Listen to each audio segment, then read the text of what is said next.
자, 안녕하세요. 건물 없는 교회 어울림교회 임목사입니다. 오늘도 고린도후서 특강을 이어나가도록 하겠습니다. 오늘의 제목은 우리에게는 진정한 소망이 있습니다 라는 제목으로 하나님 말씀을 나누려고 합니다. 부제목은 보이는 것은 잠깐이요 보이지 않는 것은 영원함이라 라는 제목으로 하나님 말씀을 나눌 때 여러분이 예수님을 만나고 성령님을 체험하는 그런 시간이 되기를 간절히 기도드립니다.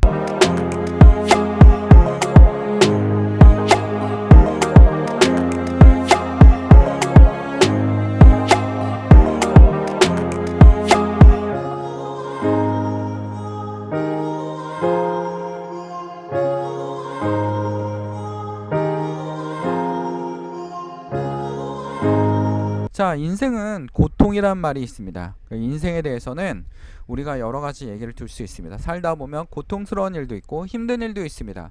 가끔 넘어지기도 하고 좌절하기도 합니다. 그리고 기뻐하기도 하고 굉장히 즐거워하기도 합니다. 자, 근데 장자에게 물었습니다. 이 장자는 어떤 사람입니까? 철학자로 보면 노자, 그러니까 쉽게 말하면 자연을 굉장히 중요시하는 그런 철학자들의 줄기입니다. 이들을 우리는 도가사상가라고 합니다. 도가사상입니다. 도가사상가의 대표적인 철학자 두 명이 있죠. 가장 대표적인 사람이 노자 아닙니까? 노자. 그 노자는 여러분들 학교 다닐 때 배웠습니다. 뭐라고 배웠냐면 무위자연이라는 네 글자를 열심히 외웠습니다. 자, 무위자연이라는 말을 하는데 그 사람의 제자가 되는 사람이 누구냐면 장자입니다.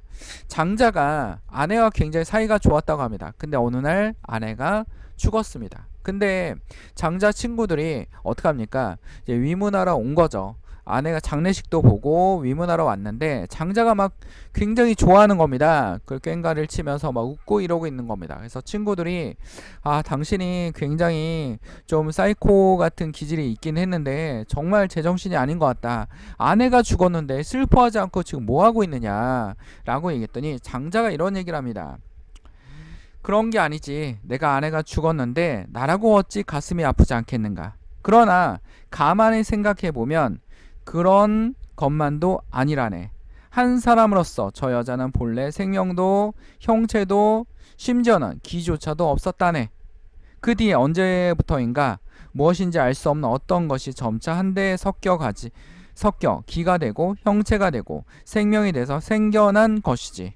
지금 이 상황은 그저 생명이 죽음으로 변한 것뿐이라네. 사계절의 순환과 같다고나 할까? 그녀는 편히 쉬고 있는 것이나 마찬가지라네. 그런데 내가 그 옆에서 엉엉 운다는 건 생명 변화의 이치를 몰라도 한참 모르는 것이지. 그래서 울지 않는다네. 쉽게 말해서 인간은 자연에서 와서 자연으로 다시 돌아갈 수밖에 없다라는 겁니다. 우리는 이것을 굉장히 잘 알고 있지 않습니까? 불변의 진리처럼 알고 있습니다. 우리 모두가 어떻게 하면 태어나면 언젠가는 죽는다는 걸 알고 있습니다. 그래서 불변의 진리인 것은 인간은 모두 다 죽는다라는 겁니다. 심지어 몇몇 학자들은 인간만이 죽음을 인식할 수 있다. 그리고 죽음 앞에서 정말 자신의 존재를, 자신의 실체를 인정할 수 있다라는 철학자들도 있습니다. 그런 것처럼 우리는 언젠가는 죽습니다. 자, 근데 이 인생이 그렇게 길진 않습니다. 우리가 알고 보면 어떤 분은 굉장히 오래 살기도 하죠. 그래봤자 한 100년 정도. 그리고 좀 덜 사는 분 70년, 80년, 90년, 50년, 안타깝지만 너무 안타깝지만 사고로 일찍 돌아가신 분들도 있습니다. 자, 그렇게 우리는 죽음을 우리 인생 중에 하나의 부분이기도 합니다. 자, 플라톤은 이런 얘기를 합니다. 우리 그리스의 철학자로 굉장히 유명한 사람이죠. 누구의 제자입니까? 소크라테스의 제자입니다. 그리고 그의 제자가 플라톤의 제자가 누굽니까? 우리 알렉산더 대왕의 스승이었던 아리스토텔레스입니다. 그러니까 플라톤이 이런 얘기를 합니다. 우리는 육체에서 벗어날 때 비로소 영혼만을 사용하여 참된 실제를 인식할 수 있다. 그 전까지는 아무것도 모르는 진짜 우물한 개구리 같은 존재였는데 영혼과 육체가 분리돼서 영혼이라는 존재하면 진짜 자신만의 참된 지혜를 얻을 수 있다. 이런 얘기를 가지고 있습니다. 플라톤은 영혼이 벗어날 수 있다라고 얘기하고 있습니다. 오늘날 이런 것처럼 플라톤이 인식하는 것처럼 우리도 영혼이 벗어날 수 있다. 육체에서 벗어나는 것이 죽음이다라는 거. 그러니까 영혼과 육체가 분리되는 것이 죽음이다라고 해석하고 있습니다. 그리스의 철학자는 이렇게 해석하고 있죠. 그런 것처럼 이러한 것처럼 우리 기독교 안에서도 성경에서도 우리의 사도 바울은 이렇게 얘기하고 있습니다. 뭐라고 얘기하고 있습니까? 굉장히 강력한 얘기를 하고 있습니다. 고린도후서 4장 16절에서 18절입니다. 그럼 우리가 낙심하지 아니하노니 우리의 겉사람은 낡아지나 우리의 속사람은 날로 새로워집니다. 우리는 점점 늙어가고 있습니다. 우리는 점점 나약해지고 있습니다. 점점점 아기 때는 점점점 강성해지고, 그리고 20살이 되면 굉장히 어떻습니까? 혈기왕성하면서 에너지가 넘쳐납니다. 근데 30살이 넘어지고 40살이 넘어가고 60살이 넘어지면 점점 나약해짐을 느낄 수 있습니다. 우리가 나약해지고 있구나. 그리고 인생이 생각보다 길지 않다는 것을 우린 모두 알 수 있습니다. 그러므로 우리가 낙심하지 말 필요 없습니다. 왜? 우리는 겉사람은 낡아지면 우리에게 무슨 사람이 있어? 속사람이 있습니다. 그게 뭡니까? 바로 복음입니다. 우리 안에 예수 그리스도의 복음이 있다라는 겁니다. 우리가 지금은 힘들고 어렵고 굉장히 고단하기도 하고 피로하기도 하고 그럽니다. 우리 나름대로 굉장히 열심히 살고 있습니다. 그리고 그 열심히 사는 거에 보람도 느끼고 있습니다. 그리고 어떨 때는 낙심하기도 합니다. 어떨 때는 어떡합니까? 절망하기도 합니다. 어떨 때는 너무나 기뻐서 정말 춤추고 싶을 때도 있습니다. 하나님이 잘 될 때만 함께하는 것처럼 느껴질 때도 있습니다. 그러나 우리에게는 뭐가 있으면 진정한 삶이 있습니다. 속사람은 날로 새로워지고 있습니다. 예수 그리스도를 믿는 속사람은 점점점 어떡합니까? 새롭게 되고 있다라는 겁니다. 점점점 에너지가 넘치고 있다라는 겁니다. 끝없이 에너지가 넘치고 있다라는 겁니다. 바로 예수 그리스도를 만난 겁니다. 여러분 스데반 집사님을 봤습니까? 스데반 집사님의 확실한 믿음 무엇입니까? 돌에 쳐 죽고 있습니다. 그걸 주도했던 인물이 누굽니까? 사도 바울 아닙니까? 사도 바울. 사도 바울이 그걸 주도했습니다. 유대교에 완전히 힘치돼 있어서 어떻게 됩니까? 스데반은 반드시 죽여야 돼. 기독교인들은 반드시 죽여야 돼. 이거는 유대교의 악이야. 예수 그리스도를 믿는, 예수 그리스도를 메시아라고 생각하는, 반드시 죽여야 했던 사도 바울이 스데반을 쳐 죽이면서 느끼는 게 뭡니까? 저 사람 죽어가고 있는데 기뻐하고 있어. 얼굴이 환해지고 있어. 환해지고 있다는 걸 느꼈을 겁니다. 근데도 사도 바울은 이 종교는 뿌리를 뽑아야 돼 라고 생각하면서 예수를 믿는 사람들을 죽이기 위해서 유대교의 허락도 받고 하면서 다메섹으로 막 달려가다가 누굴 만났습니까? 예수를 만나서 뒤집어진 거 아닙니까? 예수 그리스도의 복음이 살아있다는 최고의 증거가 되는 사람이 누구예요? 사도 바울입니다. 왜? 모든 걸 버리지 않았습니까? 모든 부귀영화, 명예, 권력, 모든 거, 앞으로의 미래에 대한 소망까지 모두 다 버렸습니다. 왜? 더 좋은 소망이 있기 때문입니다. 그게 바로 무엇입니까? 예수 그리스도의 복음, 미래에 대한 희망, 예수 그리스도와 함께 부활한다는 희망, 죽음에 대한 두려움이 사라지는 희망. 분명히 힘들었는데도, 주의 복음을 전하는데 힘들었는데도 끝없이 주의 복음을 다닙니다. 그 이유가 무엇입니까? 오로지 소망 하나 때문에. 죽기 직전까지, 도끼로 목이 잘리기 직전까지 전도하는 모습을 보였습니다. 그게 뭡니까? 사도 바울. 죽음을 잠시뿐입니다. 인생은 잠시뿐입니다. 이 인생이 굉장히 빠르게 지나가고 있잖아. 잠시뿐입니다. 이 고통도 잠시뿐입니다. 이 잠시뿐인 고통을 위해서 영혼을 포기할 수는 없지 않습니까?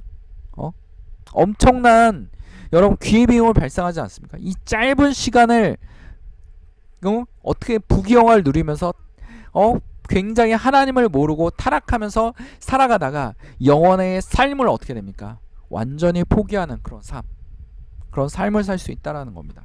우리 디도서의 다른 기록을 보면 영생의 소망을 위함이라. 영생의 소망을 위함이라. 이 영생은 거짓이 없으신 하나님이 영원 전부터 약속한 것입니다. 태초에서부터 우리에게 약속하신 겁니다. 사람을 창조하시고 그 속에 뭘 넣으셨습니까? 하나님의 형상을 집어넣으셨습니다. 하나님의 형상을 집어넣으셨습니다. 정말 놀라울 정도로 굉장히 연약한 존재인데도 불구하고 지구 안에서는 굉장한 존재로 나타나고 있는 게 인간입니다. 다른 동물들과 다르게 굉장한 존재로 나타납니다. 그렇다고 해서 다른 동물들이 굉장히 굉장히 쓸모없거나 이런 얘기는 아닙니다. 굉장히 모두 다 쓸모있는 존재들이기 때문에 하나님께서 모두 다 만들어 놓으셨고, 그들을 통해서 뭐 하십니까? 하나님이 지구가 존재할 수 있도록 만들어 놓으신 거 아닙니까? 우리는 늑대가 필요 없어. 늑대를 막 죽이니까 지구가 병들지 않습니까? 상어가 무서운 존재야, 우리에게 피해를 줘. 그럼 평화가 찾아올까 하고 상어를 죽였더니 평화는 무슨 평화? 바다가 사라지고 있지 않아, 약해지고 있지 않습니까? 그런 것처럼 이 모든 존재는 하나님이 필요하기 때문에 만들어 놓은 존재입니다. 근데 그 존재 중에서 정말 뛰어난 능력을 가진 존재가 있습니다. 그게 누굽니까? 바로 인간입니다. 근데 그 인간도 알고 보면 이 우주에서 우리도 너무 연약합니다. 보이지 않는 걸 믿지 않는 경우도 너무 많습니다. 근데 보이지 않는 게 더 많습니다. 알고 보니까 보이지 않는 게, 눈에 보이지 않는 게 너무 많아요. 그쵸? 살아있는 생명체도 눈에 안 보이는 경우도 너무 많습니다. 그리고 심지어는 멀리 있는 것도 인간은 볼 수가 없습니다. 갈 수도 없고, 우주에서 태양계를 벗어날 수도 없어요. 이게 인간의 모습이에요. 그런 연약한 존재, 굉장히 대단한 줄 알았는데 연약한 존재입니다. 근데 하나님께서 지구 안에서는 살 수 있도록 축복해 주시지 않았습니까? 그리고 그 약속을 태초부터 해주시지 않았습니까? 우리는 짧은 인생을 호화롭게 살기보다는 짧은 인생의 고통스러운 이 잠깐의 시간 때문에 영혼을 포기할 수 없다는 겁니다. 사도 바울이 명확하게 이해하고 있지 않습니까? 17절에 우리는 잠시 받는 환난에 경한 것이 지극히 크고 영원한 영광에 중한 것은 우리에게 이루게 합니다. 영원히 너무나 크다라는 거죠. 우리가 주목하는 것은 보이는 것이 아니에요. 보이지 않는 것입니다. 우리가 굉장히 중요시하는 보이지 않는 것입니다. 우리가 보이지 않는 것은 뭡니까? 영원 분별의 삶, 죽음을 이기는 삶, 두려움을 이기는 삶. 이 삶에 우리는 뭡니까? 생명을 걸고 있다라는 겁니다. 보이지 않는 삶을 위해서 걸고 있습니다. 솔직히 말하면 우리의 삶도 미래가 보이지 않는 경우가 많습니다. 미래가 어떻게 될지도 모릅니다. 한 치 앞이 어떻게 될지도 모릅니다. 한 치 앞이 어떻게 될지도 모르는 그런 걸 보이지 않는데도 그 보이지 않는 지금의 살아있는 인생을 위해서도 열심히 노력하고 열심히 살고 있지 않습니까?